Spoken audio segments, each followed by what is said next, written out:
Teman-teman, saya ingin membahas sesuatu yang sangat penting, yaitu mengenai sesuatu yang kita anggap karma, padahal bukan karma. Ada banyak wanita yang DM saya atau di komen di kolom Instagram mengatakan begini, "Mas, papaku kan dulu selingkuh, suamiku juga selingkuh, apakah ini karma?" Jadi begini, karma ya mungkin ada, saya tidak bilang tidak ada karma, tapi mari kita telaah dulu, ini bukan karma dalam hal ini. Seorang anak perempuan yang papanya selingkuh, tentu saja sedikit banyak dia ada luka, ada trauma, ada kebencian, kehampaan, kebingungan. Ya hampa udah pasti. Ini nantinya bisa berakibat pada hal yang pertama adalah hampanya dia ini akan membuat dia itu dalam memilih laki-laki nanti kurang cermat. Diperhatiin dikit seneng, diperhatiin dikit udah nyaman, terisi rasanya. Sehingga menikahlah tuh. Jadi menilai laki-lakinya cepet banget.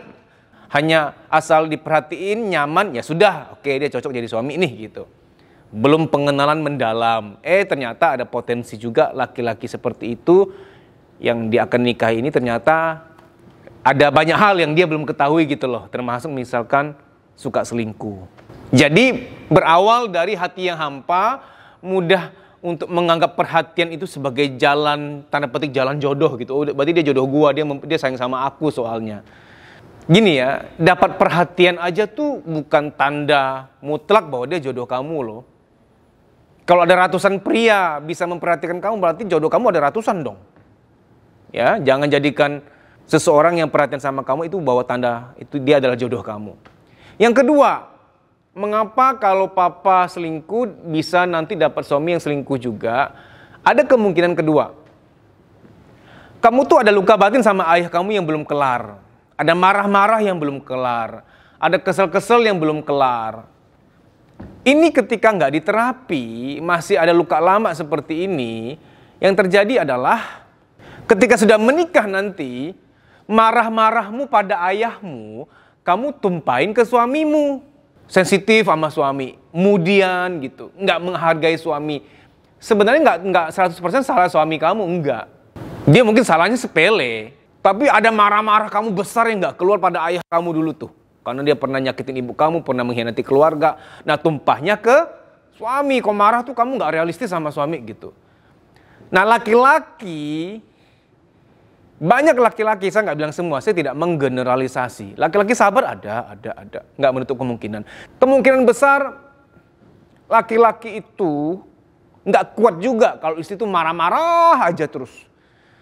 Suami salah dikit diperbesar gitu loh. Apapun marah-marah yang diperbesar itu sebenarnya luka-luka lama yang belum kelar tumpahnya ke pemicu-pemicu sekarang ini.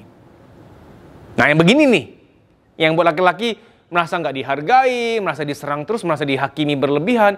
Nah ketika di luar ketemu Mince ini kalem, nyaman, bikin hangat, bikin enak, menghargai, ya luluhlah.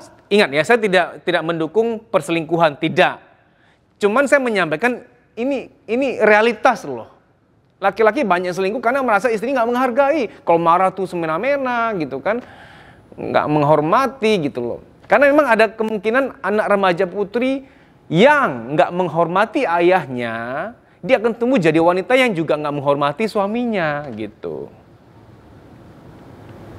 Nah, jadi kalau ada yang bilang, papaku selingkuh, suamiku juga selingkuh, jangan-jangan aku kena karma. Lalu marah-marah dia sama bapaknya. Papa gara-gara kau selingkuh, aku yang kena karmanya, sekarang aku yang diselingkuhi. Stop blaming, jangan menyalahkan siapa-siapa. Sebaiknya kamu diterapi. Kamu ada luka batin sama ayah kamu, diterapi aja. Ikut training misalkan. Dengan disembuhkan luka batin kamu ketika kamu menikah lebih kondusif. Ya, jadi jangan apa-apa bawa karma ya. Itu memang adalah konsekuensi dari luka yang belum sembuh. Bisa jadi ayah kamu begitu juga ya karena ibu kamu kurang menghargai misalkan, saya nggak tahu ya. Ya ibu kamu juga dulunya pernah melihat itu dari kakeknya kamu misalkan.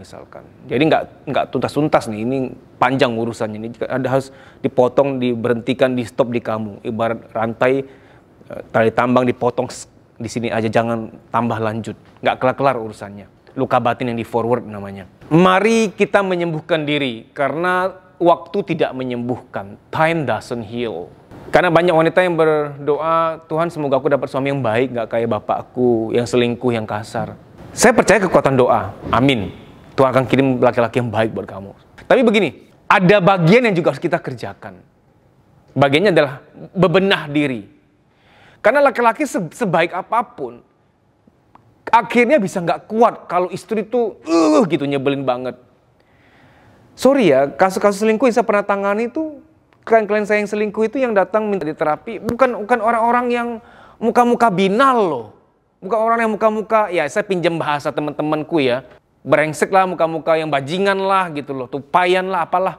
Enggak, wajah-wajah yang normal, wajah-wajah, ya bisa dikatakan wajah-wajah alim gitu.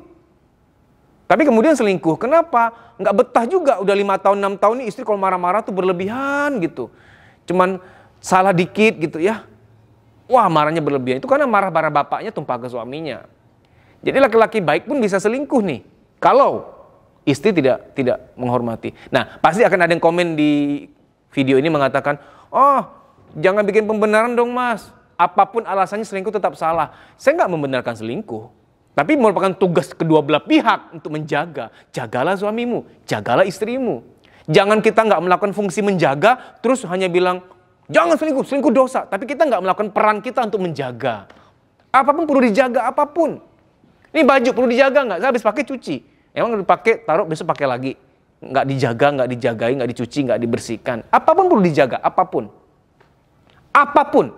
Ruangan ini perlu maintenance. Ada biaya maintenance-nya. Ada yang sedot-sedot debu karpet. Semua, apapun perlu dijaga. Handphone, emang kamu nggak perlu ngecas handphone? Emang kalau memori penuh kamu nggak perlu keluarin, nggak perlu di-maintain. Semua apapun perlu dijaga. Ya, malah handphone tuh setiap 2-3 hari biasanya saya bersihin pakai tisu basah yang antibakteri, ya kan? Apapun perlu dijaga. Jadi jangan sampai mengatakan kamu dosa, ini dosa, tapi kamu sendiri tidak melakukan fungsimu, bagianmu untuk menjaga. Sama seperti kan ada yang bilang umur di tangan Tuhan, ya kan? Usia di tangan Tuhan. Benar, tapi gini loh, Tuhan ngasih usia. Yang benar tuh Tuhan ngasih kita usia sekian. Kita bertanggung jawab menjaganya. Coba kamu dikasih usia misalnya 100 tahun, amin. Tapi kamu makannya sembarangan gitu loh. Jam 12 malam makan barbeque. Kalau akhir tahun sekali nggak apa-apa, akhir tahun ya, awal tahun. Setiap jam 12 malam makan bakar-bakaran. Coba. Setiap hari makan santen-santenan. Ya, makan yang berlemak-lemak misalkan. Apapun boleh, jangan sering-sering. Kan gitu. Sering minum alkohol. Ya walaupun kamu dikasih usia 100 tahun tapi kamu nggak bisa menjaga, ya mungkin akan lebih cepat meninggalnya. Saya bukan doain yang enggak, tapi mari kita amanah pada kesehatan yang diberikan. Mari kita amanah pada usia yang dititipkan. Kamu dikasih Tuhan rezeki banyak tapi kalau boros juga habis-habis aja. Yang datang berapa, yang keluar juga berapa. Jadi mari kita amanah gitu. Nah, amanahlah jadi istri, amanahlah jadi suami kan gitu. Amanahlah jadi orang tua. Pas lahiran bukan berarti anak digeletakin biar tumbuh sendiri di hutan kan, enggak. Amanah, belajar ilmu parenting kan gitu. Jadi saya tidak pro pada perselingkuhan, tapi tugas kita masing-masing menjaga pasangan. Menjaga gimana? Menghormati. Kalau kita ada luka batin, pulihkan supaya kita nggak tumpah ke pasangan luka batin itu. Ya, demikian ya.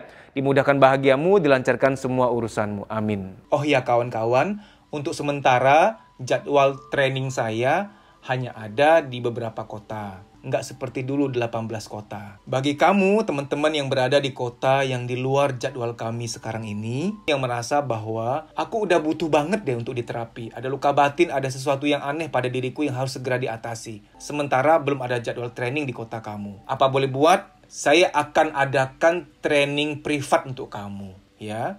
Caranya gimana? Kamu follow akun Instagram Kuliah Psikologi. Kamu DM untuk bikin appointment, nanti training pribadinya itu melalui telepon. Saya akan telepon kamu. Tentu saya telepon kamu itu setelah bikin janji, daftar dulu, dan lain sebagainya. DM akun Instagram Kuliah Psikologi. Saya mau minta tolong, siapa yang nonton sampai detik ini, mohon komen emoticon smile, senyum.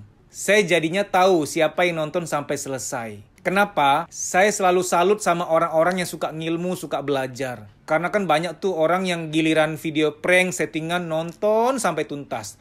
Tapi video ngilmu begini, di skip-skip aja gitu loh. Saya tuh sering tahu lihat kolom komentar, oh ini berarti dia yang ngasih tanda ini nonton sampai habis. Keren gitu loh. Saya lihat namanya siapa gitu. Kagum aja, kagum. Karena gini, saya kan orangnya cukup kutu ilmu ya. Kalau kita pernah dengar istilah kutu buku, ini lebih luas, kutu ilmu. Maka kalau saya tahu ada orang-orang lain yang juga kutu ilmu tuh kayak seneng aja. Sekaum nih, kaum yang dahaga akan ilmu. Baik demikian ya. Terima kasih banyak ya. Dimudahkanlah bahagiamu, dilancarkan urusanmu. Amin.